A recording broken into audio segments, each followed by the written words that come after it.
Hey, everybody watching in Pivot Shift Ahead on Inspire. It's your friend James Shaw. Trust you're doing okay.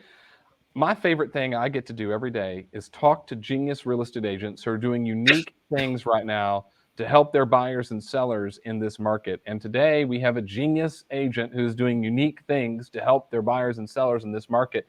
Renae, how are you? Will you introduce yourself to everybody? Well, I'm great, James. Thank you so much for having me. I'm Renae Quigley. I am an agent here with Keller Williams in Eastern Washington, specifically the Columbia Basin Market Center. I've been in real estate it'll be 4 years in January, but I have a lifelong passion of serving people at a very high level and really educating them about, all of their options so that they can make the best informed decisions possible. Well, you're doing something pretty cool, and we were talking about this a while back about pricing in today's market. Mhm. It's been really fascinating, where the market is changing so rapidly. Sellers are being impacted by higher interest rates, where buyers are backing off and their affordability is getting reduced, and yet it just is what it is. And helping a seller see what the right price is in this market has been a challenging one. Mhm. You had developed something that I think is very unique, and it seems to be working for you. And Mhm. you're creating these focus groups, which is so smart. Tell Yeah. us a little bit about this. Well, I have a marketing background, and so when I approached helping sellers decide on the best possible pricing strategy for their home, I draw upon that marketing experience, and so we have introduced to all of our sellers the concept of a focus group. So what the focus group does is, given certain parameters, they provide valuable feedback for the seller about really condition, curb appeal, and price of their home, the things that they like and the things that they don't like about it. And what that does is, by bringing a focus group in, it allows the seller to get unadulterated, honest feedback about their home before it hits the market, so that they have the time that they need to pivot and shift to make any necessary adjustments to get their desired price point. It's so smart. All right, so let's talk about how this works. You talk to a potential seller and you Mhm. schedule a listing appointment. Correct. So are you running a traditional, just like most of the people are, sort of thing on the front end? And how do you get the focus group part to fit in? So walk me through. Let's just say you've talked to me and I've talked to you, and we want to put our house on the market. What happens next? Fantastic. So we actually outline for our clients what the next steps are, and I created a Monopoly board, kind of game board look, so just because that's something that they can relate to. And so we tell them, once we have the listing agreement signed, we let them know what the next step is going to be. So before we decide on a listing price, based on the market analysis that I've prepared for you, we're going to bring a focus group in so that we can get an idea of how your home's going to be received on the market before it even hits. This feedback then will allow us to, again, pivot and shift if we need to on our marketing strategy for your home, as well as its price point, so that you get top dollar. So with your permission, I'd like to schedule that focus group to come in the next 72 hours. How does that sound? That sounds great. Now, is this is happening in your pre-listing call, you're suggesting this, or is it on the listing appointment and you give them this Monopoly board of here's what's going to happen next? Well, they're actually given the Monopoly board of what's going to happen next when our pre-listing packet is delivered to them. All right. So all I'm doing is, after, of course, I've got the signed listing agreement, I'm now just steering the conversation to that game board and saying, okay, so here's our next step. Here's the next step. And so they're already aware that it's going to happen, but they don't really know what the focus group is going to do. Okay, so the Monopoly board walks them through the step-by-step. I love that. By the way, would you be willing to share that Monopoly board with our Inspire members? Would you be willing to do that? Absolutely. Okay, Yeah, awesome. Give it to me and we'll get it to everybody who's in Inspire. So if you aren't in Inspire, get in there so you can get a copy of the Monopoly board. All right. Now, Renae, so I say, yes, that's fine. Let's bring the focus group in. Tell me who's on this focus group. How do you put this focus group together? So this focus group is comprised of anywhere from 10 to 15 individuals that are in my current database. Now, the majority of these people are going to be in my sphere. There'll be people that have bought, sold, or invested with me. It's going to be a wide range of individuals. So what we do is we do a broadcast call out to our entire database to say, hey, a focus group is needed on this day at this time. And it's always a 2-hour window.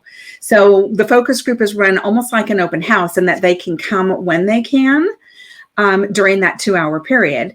And as soon as we get the first, 15 slots filled, then we just let everybody else know that, hey, we've got them filled, but we'll keep you in mind for the next one. So that's done through an email that's already created in Command.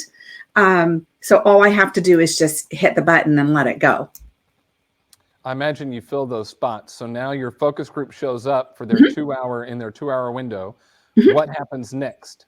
Okay, so next they are each given a clipboard that has a focus group feedback form on it. So on the form at the very top, it's going to provide the address and then all of the basic information that they need about the home. So square footage, bedrooms, baths, year it was built, and any special features. I greet them at the door when they come in. I give them their clipboard, give them the basic information. And then if there's anything relevant that they need to know, like, how old the roof was, or if a new heat pump was put in or new windows were put in, I give them that information as well. And then I tell them, so what I want you to do is to go through and give me your unadulterated feedback. So don't hold anything back. Just be kind when you give the feedback. Be kind, but don't hold anything back, because I really want to know what you think, and answer all of these questions as best as you possibly can. Now, there's only a couple of questions. It's how do you feel about let's see, let me pull it up here. It's what's your overall impression of the home? And so they're going to rate that on poor, average, or excellent. And then there's a space for them to leave comments. And then the next question is, how would you rate the condition of the home? Again, poor, average, or excellent, and then space for comments. The next question is, at which price point would you purchase this home? Now, what I've done is the next column over has 3 price points in it. So we take the Goldilocks approach, good, better, best. But these price points are already reflected in the market analysis that I provided for the client, because I gave them a range. And then there's another section where they can put another price point if they feel that those prices are off. Then we ask them, what did you like best about this house? And then what did you like least about the house? The next question is, if you were in the market to buy this house, what would help you consider making an offer? And so that could be, maybe they need help with closing costs, or maybe they need a 2-1 buy down, or maybe they need, a fence, or any of those things. Maybe the carpet needs to be replaced.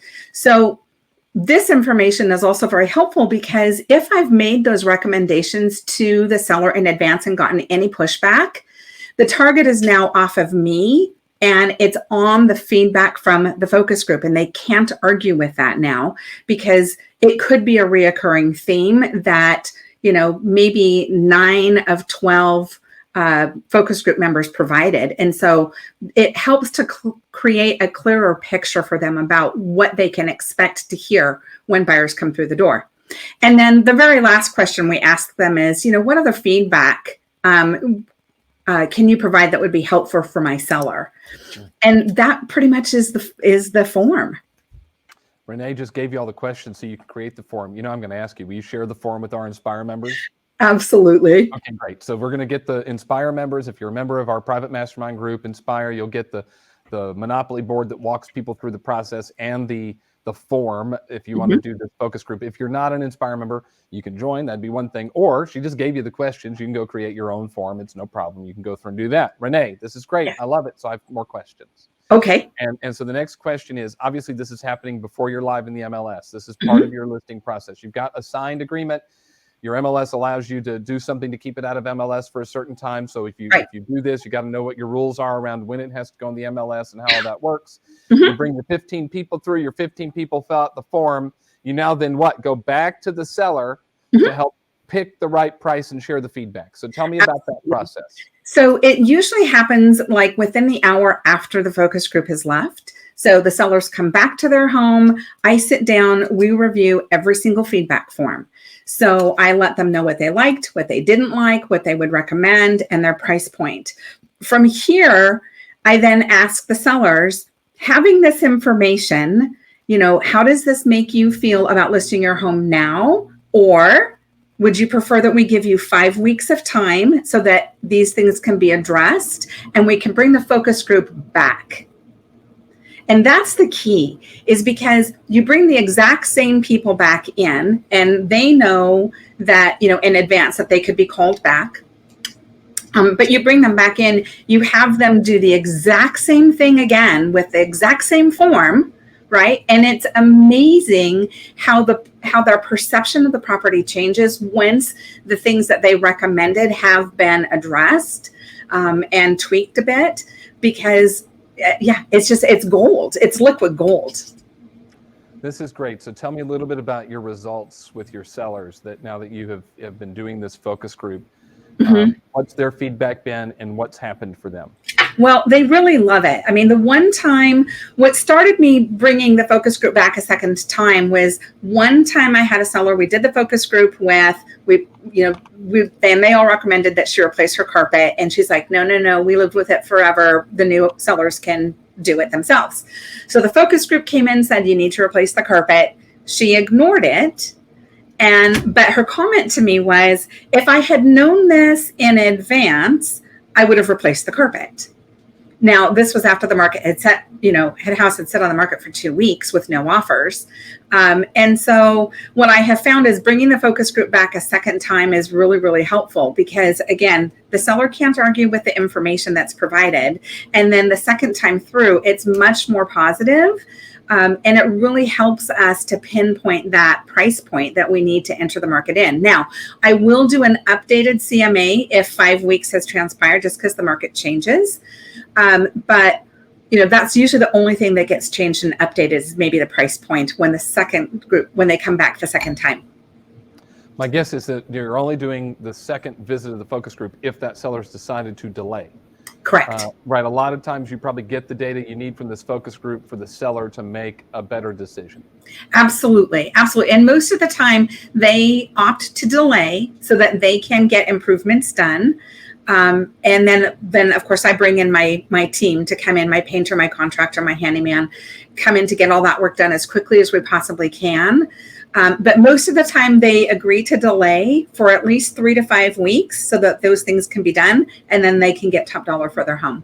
Yeah, it sounds like you're helping to give top dollar. It's just so different than what we were doing a year ago. A year ago, it was, do you think I can get such and such? Sure. And you put a sign in the yard and sold it. Gary says in Shift, we now have got to do the work. We've got to do the research. We have to do a thorough analysis. We have to provide the data and the information that sellers need in order to price it right in today's market. Mm-hmm. Renae, you found a great way to do that. I'm so thankful you shared this with everybody here in Pivot Shift Ahead, and I'm thankful for the bonuses that you're going to share with our Inspire members, of which you're a member.